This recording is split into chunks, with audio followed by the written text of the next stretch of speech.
बिस्मिल्लाहिर्रहमानिर्रहीम। अस्सलामुअलैकुम वरहमतुल्लाहि वबरकातुहू। नाजरीन, आप देख रहे हैं स्कोप ट्रेंड्स होराइज़न, वो तारीख़ी व फ़िक्री जहान जहां हम वक्त के धुंधलकों में छुपे सुनहरी अबवाब को न सिर्फ याद करते हैं बल्कि उन्हें नए ज़ावियों से ज़िंदा करते हैं। गुज़श्ता इकसात में हमने सलीबी जंगों की हौलनाक शुरुआत, मुसलमानों की दाखिली कमज़ोरियाँ और फिर एक मर्द मुमिन सलाहुद्दीन अय्यूबी के उभरने का मंजर देखा। हमने जाना कि किस तरह एक हकीम, साबिर, आदिल और बहादुर कायद ने बिखरी हुई उम्मत को जोड़ने का बेड़ा उठाया। कैसे उन्होंने सियासत, सफारत, फौजी हिकमत अमली और ईमान के इम्तिजाज से तारीख़ का धारा मोड़ दिया। और अब हम इस अजीम दास्तान के उस आखिरी बाब में दाखिल होने जा रहे हैं जो इस्लामी तारीख़ के रोशन तरीन लम्हात में से एक है। बैतुल मुक़द्दस की फ़तह, इंसानियत के आला किरदार का मुज़ाहिरा और सलाहुद्दीन अय्यूबी का आखिरी सफ़र। ये वो लम्हा है जहाँ तारीख़ जंगों से निकलकर रूहानियत, क़यादत और अदल के आसमान को छूती है।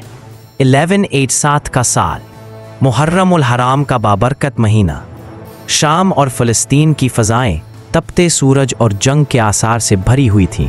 सलीबी अफ़वाज, जिन्होंने तकरीबन एक सदी से सरज़मीन मुक़द्दस पर कब्ज़ा जमा रखा था, एक ज़वाल की तरफ बढ़ रही थी।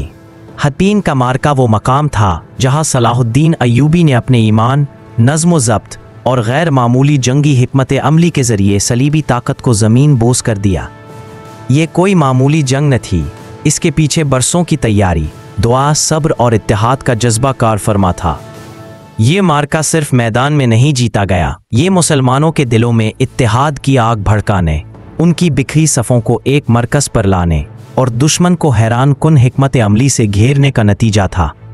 जब सलीबी फ़ौज को घेर कर उनके सप्लाई रूट्स काट दिए गए, जब प्यास ने उन्हें बेबस किया और जब मुसलमानों के तीरों ने दुश्मन के हौसले पाश पाश किए, तब सलीबी सल्तनत का गरूर मिट्टी में मिल गया। हतीन की फ़तह वो दरवाज़ा थी जिससे बैतुल मुक़द्दस की राह खुलनी थी। अब वक्त आ गया था कि 88 साल के बाद क़िब्ले अव्वल की फ़ज़ाओं में दोबारा अल्लाहु अकबर की सदा गूंजे। जंग के बाद सलाहुद्दीन ने अपनी अफ़वाज को बैतुल मुक़द्दस की तरफ रवाना किया, मगर वो जानते थे कि बैतुल मुक़द्दस कोई आम शहर नहीं, ये वो मकाम है जहाँ अम्बिया ने कदम रखे, जहाँ आसमानी मज़ाहिब की तारीख़ें मिलती है और जहाँ ज़मीन व आसमान के राज छुपे हैं। सितंबर 1187 में जब सलाहुद्दीन की अफ़वाज ने शहर को घेर लिया, सलीबियों को जल्द अंदाज़ा हो गया कि अब उनके पास न सिपाही बचे हैं, न रसद, न उम्मीद। शहर के अंदर खौफ, इज़्तिराब और बेचैनी की कैफियत थी। लेकिन सलाहुद्दीन ने जल्दबाजी नहीं की, उन्होंने शहर पर अंधाधुंध हमला नहीं किया। उनकी क़यादत में वो ठहराव, वो बसीरत थी जो एक आम फातिह में नहीं होती। उन्होंने मुज़ाकरात का रास्ता खोला। तवील गुफ्तगू के बाद सलीबियों ने हथियार डालने पर रजामंदी जाहिर की। 2 अक्टूबर 1187 को शहर के दरवाजे खुले, लेकिन इस बार कोई खूनी हमला नहीं हुआ। सलाहुद्दीन एक फातिह जर्नेल के बजाय रहमत और इंसाफ के अलमबरदार हुक्मरान की हैसियत से शहर में दाखिल हुए। उनके चेहरे पर गुरूर नहीं, आजिज़ी थी।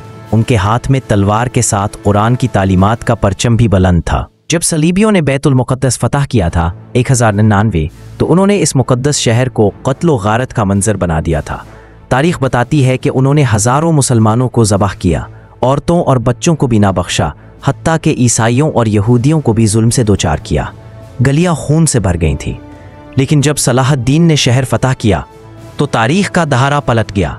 उन्होंने ऐलान किया कि जो सलीबी हथियार डाल दे उसको अमान दी जाएगी, जो शहर छोड़ना चाहे उसे तहफ़्फ़ुज़ के साथ जाने दिया जाएगा और जो रहना चाहे उसे सलामती के साथ रहने दिया जाएगा। शहर के घर जागरों को मिस्मार नहीं किया गया, ना किसी इबादतगाह को नुकसान पहुंचाया गया। सलाहुद्दीन ने यहाँ तक हुक्म दिया कि बैतुल मुक़द्दस में इबादत की आज़ादी बरकरार रहेगी।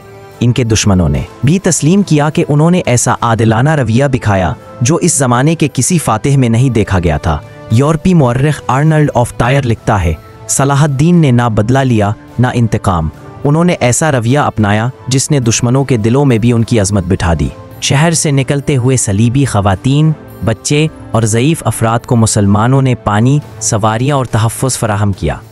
ये वो किरदार था जो तलवारों से नहीं, अखलाक से फ़तह करता है। 2 अक्टूबर 1781 जुमा का दिन, सूरज की रोशनी में एक रूहानी इनकलाब तुलू हुआ। तकरीबन 88 बरस के बाद बैतुल मुक़द्दस की फ़ज़ाओं में पहली मर्तबा अज़ान हक़ गूंजी। मुसलमान सिपाही और अवाम आंसुओं से तर आँखों के साथ मस्जिद अक्सा के सहन में सजदा रेज़ हुए। इमाम ने खुतबा दिया, सफ़ें दुरुस्त हुई और वो जुमा अदा किया गया जिसकी गूंज ने ज़मीन व आसमान को हिला दिया। ये मंज़र सिर्फ़ एक फ़ौजी फ़तह का नहीं था, ये ईमान की वापसी, अदल की बहाली और उम्मत की रूहानी बेदारी का ऐलान था।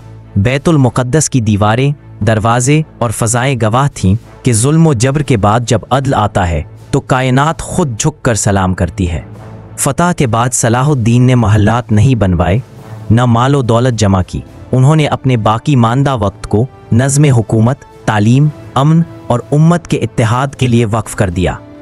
1193 में जब वो बीमार हुए तो दुनिया ने एक अजीब मंजर देखा। वो फातह जिसने एक वसी सल्तनत पर हुकूमत की, जब दुनिया से रुखसत हुआ तो उसके पास कफन के लिए भी माल न था। उन्होंने दुनिया को दिखाया कि हुक्मरानी ख़जाने जमा करने से नहीं, किरदार से होती है। उनके जनाजे पर हज़ारों लोग रो रहे थे, न सिर्फ मुसलमान बल्कि कई ईसाई और यहूदी भी, जिन्होंने उनके अदल को अपनी आँखों से देखा था। सलीबी हुक्मरानों ने उनकी वफ़ात पर ताज़ियत भेजी। उनकी ज़िंदगी ने साबित किया कि दुश्मन भी एक सच्चे आदिल को झुककर सलाम करता है।